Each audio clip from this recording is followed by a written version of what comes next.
जी हाँ, यहाँ पर लखनऊ के स्टेडियम में जो वर्ल्ड कप का मैच खेला जा रहा था भारत और इंग्लैंड के बीच, इसमें भारत ऑल आउट हो चुके हैं, या ये कह लें कि ओवर समाप्त हो चुके हैं और भारत ने अभी मात्र 229 रन का ही लक्ष्य इंग्लैंड जैसी विशाल टीम के सामने रखा है। यहाँ पर किसी भी टीम को की परफॉर्मेंस खराब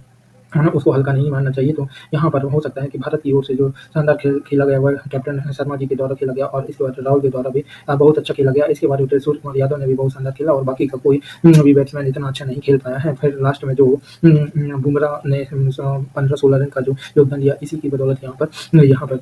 229 रन, और इस 229 रन में 222 रन बल्ले के द्वारा बनाए गए और बाकी के 7 रन अतिरिक्त के तौर पर भारत को मिले हैं। तो कितनी शानदार बॉलिंग विकेट टू विकेट डाली गई है। यहाँ पर सभी लोग कमेंटेटर और एक्सपर्ट कह रहे हैं कि यह लाल मिट्टी की पिच है और इस कारण से इस पर रन नहीं बन रहे हैं। तो देखना होगा कि अगर यह पिच खराब है या पिच धीमी है तो फिर इंग्लैंड को भी मुश्किल होगी, और अगर इंग्लैंड की टीम इसे स्ट्राइक रेट जैसे कि 3 और 4 का हमारे रहा, तो यदि इसके ऊपर रन स्कोर करती है तो यहाँ से क्लियर हो जाएगा कि आज वाकई इंग्लैंड की बॉलिंग में दम थी, ना कि पिच को खराब कहा जाएगा। क्योंकि आपके देश की पिचें हैं, आपने देश के हर कोने की पिच पर खेला है, आपको पता है, आप अनुभवी हैं और आपको उस पिच पर खेल कर तो आता ही होगा, क्योंकि आप इसी देश के हैं और आईपीएल के टूर्नामेंट के में देश के सभी कोने में बनी हुई पिचों पर आप लोगों ने बैटिंग और बॉलिंग की है। तो यहाँ पर उसका अनुभव मिलेगा, और अगर उस अनुभव के साथ भारत खेलती है तो भारत अजय टीम के तौर पर इस विश्व कप में उभर करके सामने आएगी। लेकिन यदि यहाँ पर इंग्लैंड जीत जाती है तो भारत का विजय रथ यहाँ पर टूट जाएगा। जैसे कि न्यूजीलैंड एक विजयी अजय टीम थी, लेकिन उसका विजय रथ टूट गया है। अब भारत एकमात्र अपवाद के तौर पर ऐसी टीम बची है जिसका विजय रथ टूट गया है, बाकी है। तो यहाँ हम चलते हैं कि कौन सी साझेदारी कितनी रही। आमतौर पर यहाँ से हम इस विश्लेषण को देखने के बाद सीधे अपने ग्राफ पर चलते हैं। जी हाँ, तो यहाँ पर हम एक बार नज़र डालते हैं कि भारत ने अभी तक जो साझेदारियाँ की हैं, तो बल्लेबाजी में वह साझेदारी किसके साथ कितनी ज़्यादा थी। तो यहाँ पर जो शुरू के 10 ओवर थे उसमें जो भारत की साझेदारी थी वह बिल्कुल ही कम थी, और वहाँ पर भारत ने किसी भी 10 ओवर पे में 50-60 रन से ऊपर नहीं किए हैं। 60 तो बहुत बड़ी बात है, 58 रन से भी ऊपर नहीं किए हैं। और यहाँ पर पहले जो 10 ओवर थे, इस 10 ओवर के अंदर भारत ने 2 विकेट को गंवा दिया था, और यहाँ पर छोटी-छोटी पार्टनरशिप है। यहाँ के बाद फिर अगले जो 10 ओवर थे उसमें फिर भारत को तो एक विकेट का पतन हो गया था, और उस पतन के बाद भारत की जो पार्टनरशिप थी वहाँ पर कुछ पार्टनरशिप बनी थी। फिर इसके बाद भारत ने फिर से तीसरे जो 20 ओवर से 30 ओवर की पार्टनरशिप थी उसमें भी भारत ने कोई बड़ी पार्टनरशिप और बड़े रन नहीं बनाए हैं। और इसके बाद जो 30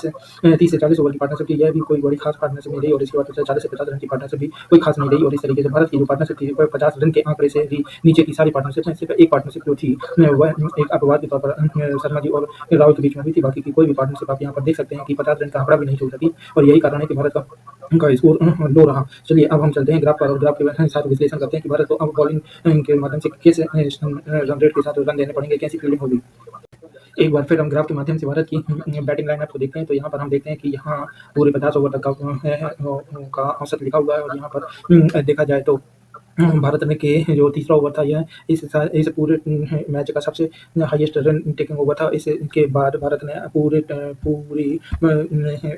मैच में कोई भी इतनी बड़ी रन नहीं बनाई है, या ये कह लें कि होते 12-15 रन से ज़्यादा 15 रन मैक्सिमम केवल एक ही ओवर में आए हैं। और पूरा यहाँ पर ग्राफ दिख रहा है। यहाँ पर विकेट का पतन देखा जाए तो जैसे जैसे भारत के रन जिस ओवर में कम बनते गए हैं, भारत के ऊपर प्रेशर बढ़ा, और भारत ने उस प्रेशर को तोड़ने के लिए जैसे ही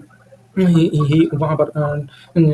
बैट्समैन ने बड़े शॉट लगाना शुरू किए तो वहाँ पर उनका पतन हो गया। और पहले विकेट के तौर पर यहाँ पर गिल आउट हुए थे, फिर दूसरे विकेट के तौर पर कोहली आउट हुए थे 6वें ओवर में, और इसके बाद में फिर जो है अय्यर को 11वें ओवर में आउट हो गए थे। फिर इसके बाद भारत ने रन बनाने की स्पीड को बहुत ही नियंत्रित किया, और उसके बाद जो यहाँ पर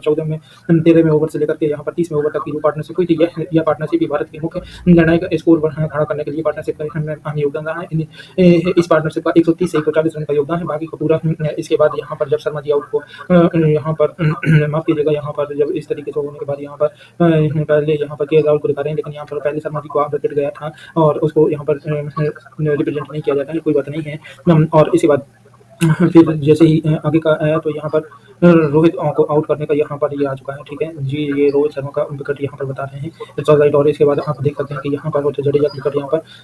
यहाँ पर आप रोहित शर्मा को विकेट गलत जगह पर बता रहे हैं और जडेजा विकेट यहाँ पर आउट दिखा रहे हैं। चलिए ठीक है, तो इसके बाद आप देखिए यहाँ पर समी का विकेट बता रहे हैं, समी भी आउट हो गए, और समी का आउट होने के बाद यहाँ पर यह जो यह बुमराह के द्वारा बनाए गए रन थे, जो कि यहाँ पर 10 रन प्लस का यह एक शानदार दूसरा ओवर था, हाईएस्ट रन बनाने वाला। इसके बाद यहाँ पर आप देखेंगे कि ये सूर्य कुमार यादव 40वें ओवर में आउट हो गए थे और इसके बाद उदित बुमराह जो आउट हुए हैं, ये आखिरी के ओवर के की आखिरी बॉल पर आउट हुए हैं और इस तरीके से भारत की पूरी पारी मात्र 229 रन बना करके ऑल आउट हो गई, या ये कह लें कि आखिरी बॉल तक खेला है, आखिरी विकेट बचा था तो एक विकेट बचने का कोई फर्क नहीं था, क्योंकि जब मैन बैट्समैन कुछ नहीं बना पाए तो आखिरी विकेट कितने रन बना देता। और